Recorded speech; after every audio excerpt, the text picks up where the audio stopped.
పుతిన్జీ మీరు ఆవాజ్ సునో, మీకు జ్ఞాపకం ఉందా మొన్న మీ రష్యా మీద ఉక్రెయిన్ ఎలా దాడి చేసిందో?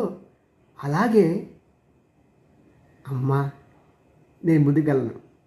మీరు సబ్స్క్రైబ్ చేయకుండా చూసేస్తున్నారండోయ్. సబ్స్క్రైబ్ చేయండి బాబు.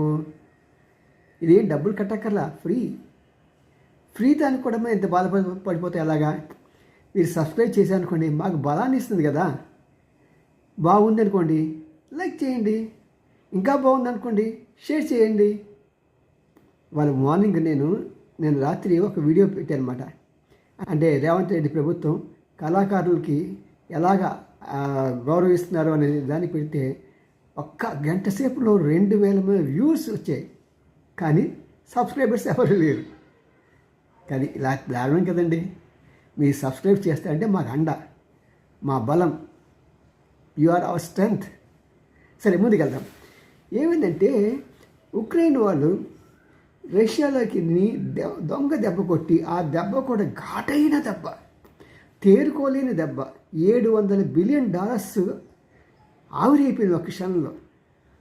దాన్ని ఎలా పథక రచన చేశారు? ఒక 1.5 year నుంచి జాగ్రత్తగా పన్నాగం పన్ని రష్యాలోకి వీళ్ళు సామగ్రిని, వాళ్ళ యొక్క డ్రోన్ని ముందుగానే పంపించేశారు. అది కూడా ఒక మన చెక్క ఇంటిలో ఉంచి దాన్ని కూడా తీసుకెళ్ళి ఎక్కడ పెట్టారంటే, ఎక్కడ స్ట్రైక్ చేద్దాం అనుకున్నారో అక్కడ దానికి దగ్గరలో చాలా సమీపంగా పెట్టారు. సరే వాళ్ళంతా కూడా ఒక పర్టికులర్ టైం వచ్చేటప్పటికి రిమోట్ ద్వారా ఆ యొక్క డ్రోన్ని పైకి గాల్లోకి పంపించి వాళ్ళ టార్గెట్స్ని చేశారు. దాంతో భారీ నష్టం వచ్చింది రష్యాకి. గొక్క తిప్పుకోలేని కష్టం, నష్టం, అవమానం, భారం. మరి అది ఎలా జరిగిందో సేమ్ ఇజ్రాయెల్ ఇరాన్ మీద వాళ్ళ యొక్క డ్రోన్లన్నింటినీ కూడా అక్కడ ఎవరిని టార్గెట్ చేస్తారో ఆ ప్రాంతానికి ముందుగానే రప్పించి వాళ్ళు అనుకున్న సమయానికి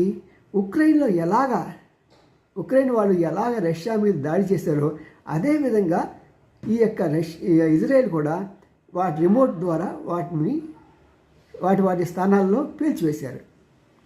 ఒకే ప్లాన్, ఒకే రకంగా. సాధారణంగా ఒంటి మీద తల ఉన్నవాడు ఎవరైనా సరే ఈ పోలీస్ మార్క్ స్టడీ చేస్తే ఈ ఇద్దరు కూడా ఒకే ఆపరేటర్ అని.